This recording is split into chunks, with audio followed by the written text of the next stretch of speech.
Afternoon. और मैं कढ़ाई बैठा दी, उसमें तेल डाली हूँ और इधर बेगुन काटी हूँ। बेगुन में थोड़ा स्वाद अनुसार नमक और एक चिटकी उसमें चीनी डाली हूँ। अब इसमें थोड़ा हल्दी और थोड़ा नमक स्वाद अनुसार डाल के, थोड़ा चीनी डाल के इसको ऐसे बेगुन को मैरिनेट करने दें। देखिए अच्छी तरह से इसमें लग चुका है नमक हल्दी। अब मैं इसको धीरे धीरे कढ़ाई में डालूँगी। देखिए भाजा हो रहा है अभी बेगुन भाजा।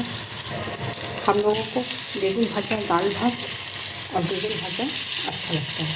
कभी कभी ये भी बनाते हैं, थोड़ा डिफरेंट खाना चाहिए। हर बार नॉनवेज रात को बनेगा, मैं बेगुन भाजा और चावल बना दूँगी। लेकिन कितना अच्छा ये भाजा हुआ है।